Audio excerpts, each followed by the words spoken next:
What convinced you to say yes on making a documentary about one of the most studied and well-known directors of the history? Yes, it's a very good question, because I try to avoid the canon, the big names, the great white men in some way. I try to avoid. But my producer said, it's 100 years since the first Hitchcock film. It was during COVID, and I thought, okay, I'll look at the films, I'll watch them again. And I watched all 52 in order. And I thought, if I can think of a new way of talking about Hitchcock, I will do it. And so I came up with this idea of imagining him talking directly to us. And I thought, voila, I can do something new there.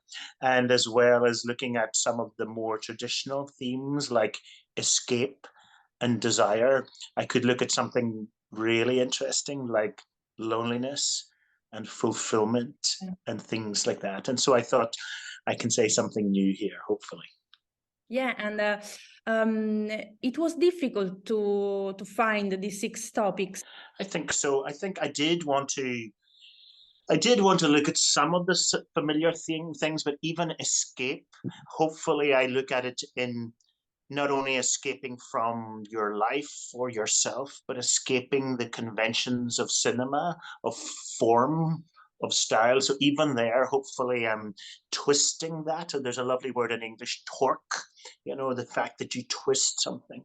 But yes, for things like height, you're right. I wanted to look at why Hitchcock put his camera high very often, but it's almost a kind of spiritual, metaphysical thing as well. And he's brilliant at that, in really popular cinema, in really mainstream cinema. He's doing things visually that were rare in the 20th century. It's sort of closer to, I studied art history and I studied Italian Renaissance painting, and he's close to some of the kind of Baroque Baroque painters, I think, and there's something almost of Tintoretto about bits of Hitchcock, particularly Tintoretto's colors and the swirl that you get in Hitchcock. There are other 20th century artists like Pierpaolo Pasolini who attacked us, or Frida Kahlo who attacked us with her vision.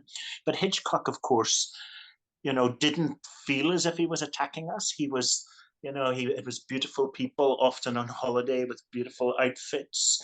And yet there was an attack there. He was asking us profound questions, I think.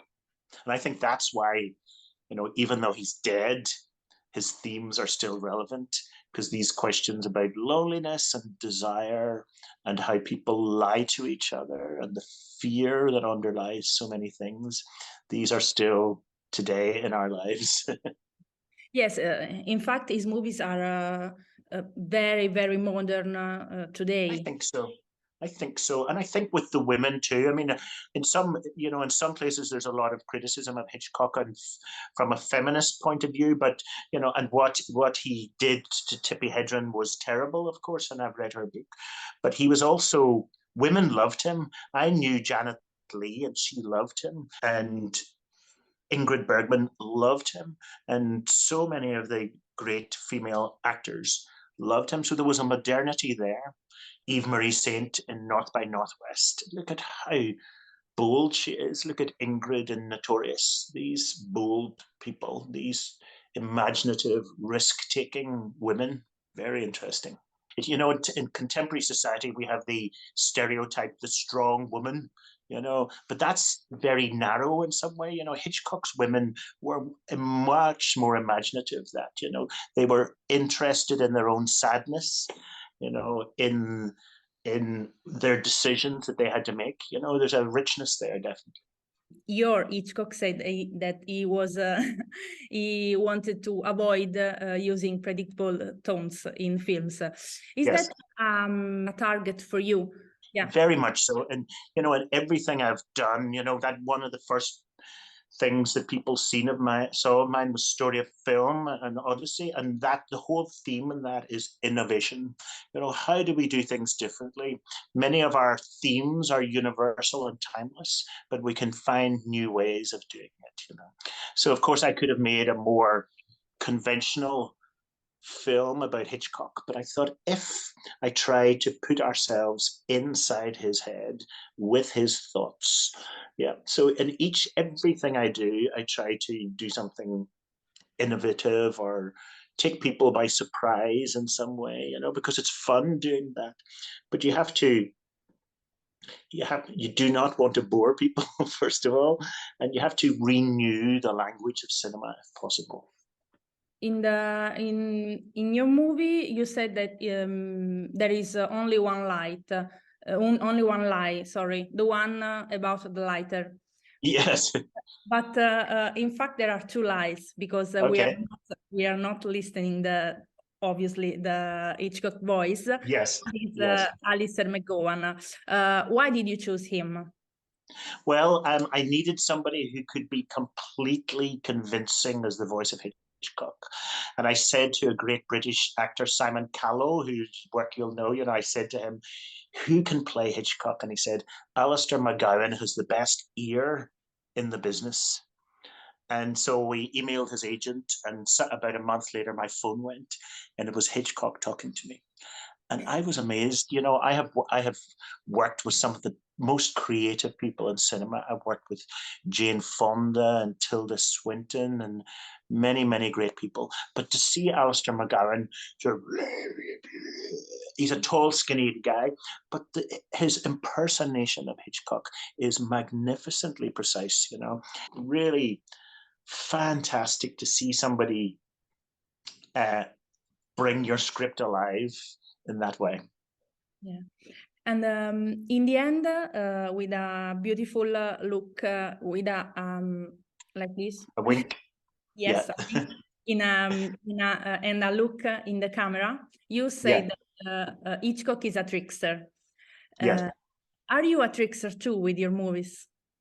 Thank you for that question. That's a very interesting question.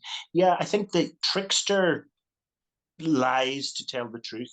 You know, the trickster is not telling us something wrong about the world, but the trickster is trying to use a kind of magic way, almost a hypnosis, to make you feel strange, but in strange, you see things anew with fresh eyes. And definitely, I'm interested in that. I'm definitely interested in looking with fresh eyes at things. So to that extent, yes, I'm a trickster. What do you think about the documentary as a genre who can be falsificated? Yes. So, you know, yes, documentary, some people think of documentary as a thing about facts or social issues or political issues.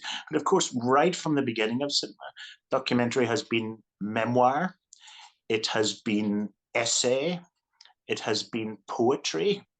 You know, it's been many things. So documentary isn't just one genre, it's multiple genres. It's half of cinema. Half of every film ever made is a documentary film.